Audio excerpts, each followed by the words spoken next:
You couldn't row surf boats until you were 16, and we were all little weeds when we were 16.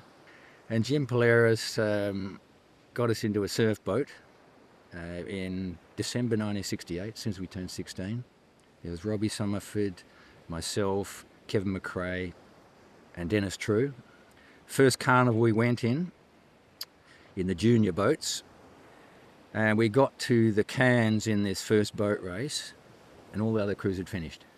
And that's pretty serious. So we're doing like half their speed. So that was 68, 69. 69, 70, we improved greatly, and we became very competitive. And then we got really serious and we're getting fit. And in 1970, 71, we just went for it.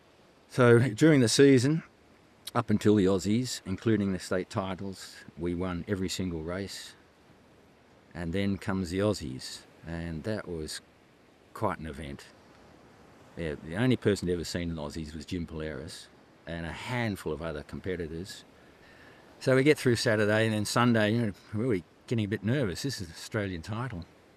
Instead of being a shore break, it was a surge up a steep bank, which is a real problem, because how do you do a start? You've got all your craft on this angle of 30 degrees facing down, and the nose is in the surge, but there was a big swell coming through, so it hit the shore and then just surge up the bank and go over the top.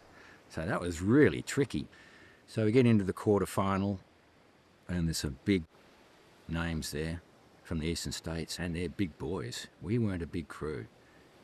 So we get out there and we win the first race, and we win it well. So then it starts getting hot. Semi-final, pressure's right on, good crews in there, do or die. First three through to the final, 2 semis. Again, we rode really well. As a photo of us, we're a wave in front of the other crews. So we finished the race, and we've got a march in the march past, and the temperature's in the mid-30s. And so all the other crews are resting on their umbrellas, having drinks, and it was compulsory for everybody to compete in the march past who could march. And I was a marcher. I'm on the right-hand front handle, and it's heavy. And you had to march from one groin to the other and back. So it's a long march. The other teams must have been going, what are these crazy guys doing? We're resting. We're going to beat them now, because they must be stuffed after that. Then went down for the final. So you bow down at the start, surf surging, but we're used to it. But we used to have huge flared bows on the boats. Gun goes, running start, jump in, and you get in front. Out we go, and you just go hard. And you just keep rowing as hard as you can. And looking at the photos, fantastic. Never saw a fault in any of us the whole race, which was fantastic. And because of our serious anaerobic fitness, hit the Cairns first, and we just hung in there all the way home.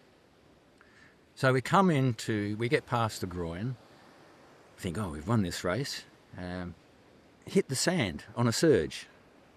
And the two flags, orange and blue flags, were in the sand, but they couldn't be too far into the water because they get knocked over. So we hit the sand and we hadn't crossed the line, but the boat was so heavy and surging on this wave, and I felt the boat surging into the sand. I heard from the beach, get the boat up, get the boat up. So the next wave came through, and the other crews are on the top of the swell, but they didn't come over the top. The best thing was we were a wave in front. So the next surge pushes further up the bank. And some say that's what won us the title. So it would have been a bummer if we'd lost it on that. So anyway, we won.